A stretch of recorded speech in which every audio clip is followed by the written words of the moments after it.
సింధు నాగరికత భారతదేశ చరిత్రలో అతి ప్రాచీనమైనది సింధు నాగరికత.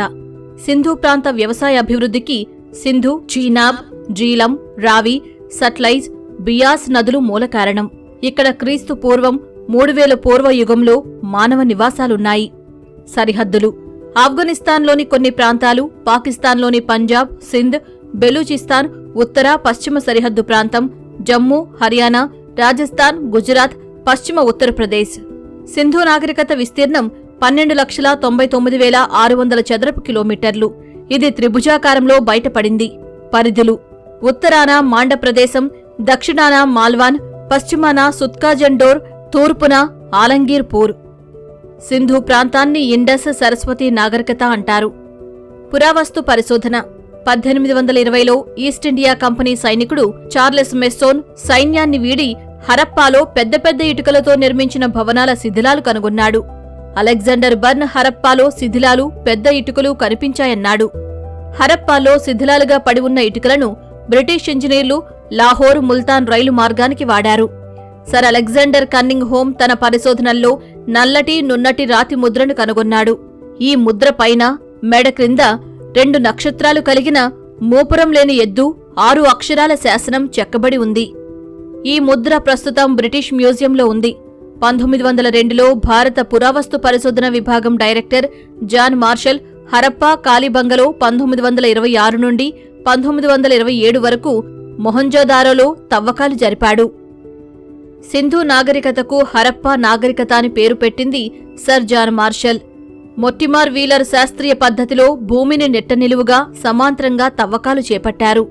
సింధు పరివాహక ప్రాంతంలో హరప్పాకు చెందిన స్మృతులలో కోడ్ డీజీ సంస్కృతి భారత్ వాయువ్య సరిహద్దు ప్రాంతం నుండి పాకిస్తాన్లోని పంజాబ్, ఉత్తరాన సింధు వరకు వ్యాపించి చరిత్ర పూర్వయుగం 2000 తర్వాత కూడా కొనసాగిన అతిపెద్ద సంస్కృతి. సోధి సిస్వాల్ సంస్కృతి ఉత్తర రాజస్థాన్, భారత్లోని పంజాబ్, హర్యానాలో విస్తరించి ఉంది. అమ్రీ నాల్ సంస్కృతి బెలూచిస్తాన్, మధ్య దక్షిణ సింధ్, గుజరాత్లోని కొంత భాగంలో వ్యాపించింది. వ్యవసాయ అభివృద్ధిలో ఎద్దుల బండి, నాగలి చాళ్లు కనుగొన్నారు. కాలిబంగలో తందూరి పొయ్యిలు బయటపడ్డంతో రొట్టెల తయారీకి 5000 సంవత్సరాల చరిత్ర ఉందని తెలిసింది. కోట్ డీజీ, కాలిబంగాన్, రెహమాన్ తెరీలలో రక్షణ గోడలు కనిపించాయి. కొత్త రాతి యుగం చివరిలో రాగిని కనుగొనడంతో రాగి శిలాయుగం ప్రారంభమైంది. వర్తకం: పట్టణ వృత్తిదారులకు ముడిసరుకులను సరఫరా చేసేవారు.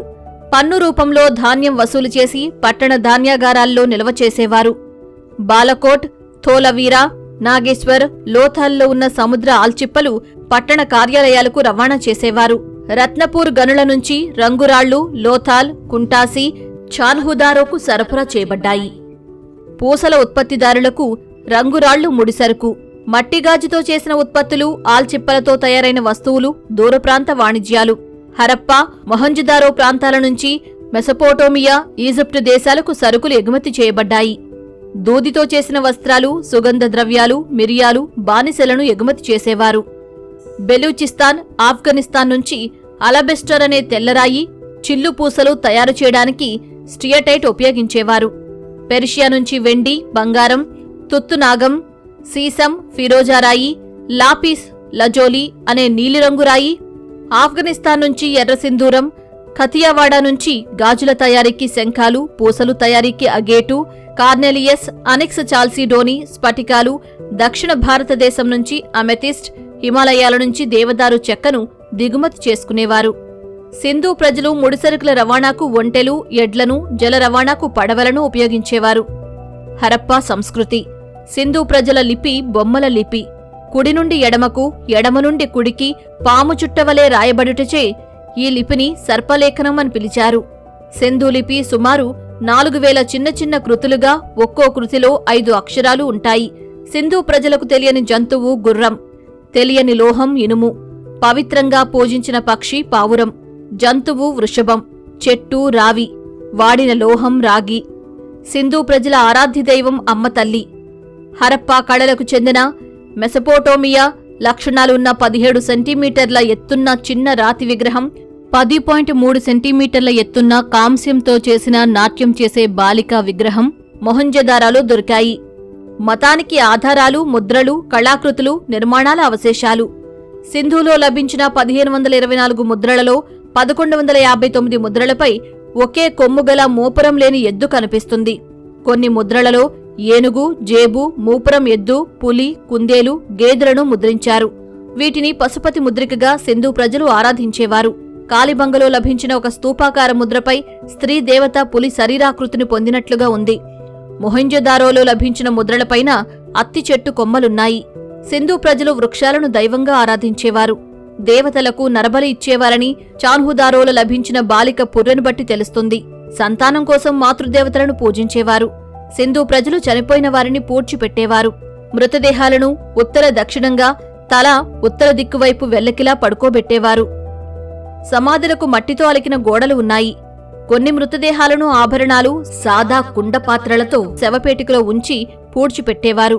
క్రీస్తు పూర్వం 1900 నుండి 1700 వరకు సింధు నాగరికత అకస్మాత్తుగా పతనం చెందింది. ఆర్యుల దురాక్రమణ వల్ల సింధు జనావాసాలు అంతరించాయని మార్టిమార్ వీలర్ అభిప్రాయం.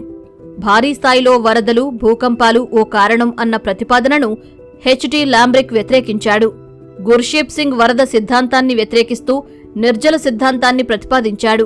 విఎన్ మిశ్రా జనావాసాల క్షీణతకు కారణం షుగ్గర్ నది నుంచి యమునా, సట్లెజులు వేరుపడడమేనన్నాడు. WA fire service Kenneth Kennedy ప్రకృతికారక వినాశనం స్థానంలో మానవ నిర్మిత కారణాలను ప్రతిపాదించారు. రాబర్ట్ షేరర్ క్రీస్తు పూర్వం 2000 అనంతరం మెసపోటోమియాతో వాణిజ్యం ఆగిపోవడం కారణమన్నాడు. షెరీన్ రత్నాకర్ క్రీస్తు పూర్వం 1986లో లిఫ్ట్ ఇరిగేషన్ పద్ధతులను ఎక్కువగా ఉపయోగించడం కారణంగా చూపాడు.